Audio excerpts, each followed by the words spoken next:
Hello, I'm Severin Suzuki speaking for ECHO, the Environmental Children's Organization.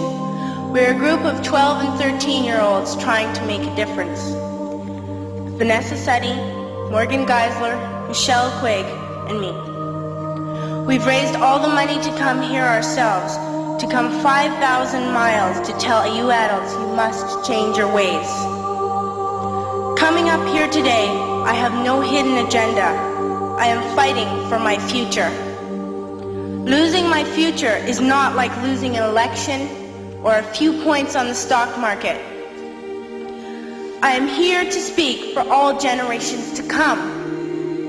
I am here to speak on behalf of the starving children around the world whose cries go unheard. I am here to speak for the countless animals dying across this planet because they have nowhere left to go. I am afraid to go out in the sun now because of the holes in our ozone. I am afraid to breathe the air because I don't know what chemicals are in it. I used to go fishing in Vancouver, my home, with my dad, until just a few years ago we found the fish full of cancers. And now we hear of animals and plants going extinct, every day vanishing forever. In my life, I have dreamt of seeing the great herds of wild animals, jungles and rainforests full of birds and butterflies. But now I wonder if they will even exist for my children to see. Did you have to worry of these things when you were my age? All this is happening before our eyes, and yet we act as if we have all the time we want and all the solutions. I'm only a child and I don't have all the solutions. But I want you to realize, neither do you. You don't know how to fix the holes in our ozone layer. You don't know how to bring the salmon back up a dead stream. You don't know how to bring back an animal now extinct. And you can't bring back the forest that once grew where there is now a desert. If you don't know how to fix it, please stop breaking it. Here, you may be delegates of your government, business people, organizers, reporters, or politicians, but really, your mothers and fathers, sisters and brothers, aunts and uncles, and all of you are someone's child. I'm only a child, yet I know we are all part of a family, 5 billion strong, in fact, 30 million species strong. And borders and governments will never change that.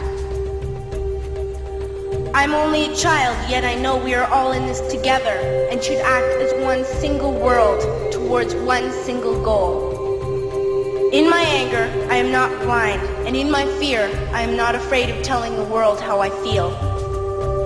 In my country, we make so much waste. We buy and throw away, and yet northern countries will not share with the needy. Even when we have more than enough, we are afraid to share. We are afraid to let go of some of our wealth. In Canada, we live the privileged life, with plenty of food, water, and shelter. We have watches, bicycles, computers, and television sets. The list could go on for 2 days. 2 days ago, here in Brazil, we were shocked when we spent time with some children living on the streets. This is what one child told us. I wish I was rich. And if I were, I would give all the street children food, clothes, medicines, shelter, and love and affection. If a child on the streets who has nothing is willing to share, why are we who have everything still so greedy? I can't stop thinking that these are children my own age, that it makes a tremendous difference where you are born.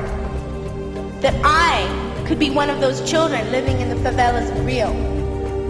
I could be a child starving in Somalia, or a victim of war in the Middle East, or a beggar in India.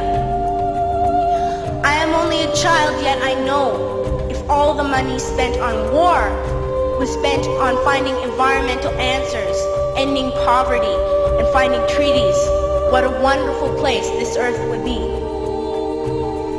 At school, even in kindergarten, you teach us how to behave in the world. You teach us not to fight with others, to work things out, to respect others, to clean up our mess, not to hurt other creatures, to share, not be greedy. Then why do you go out and do the things you tell us not to do?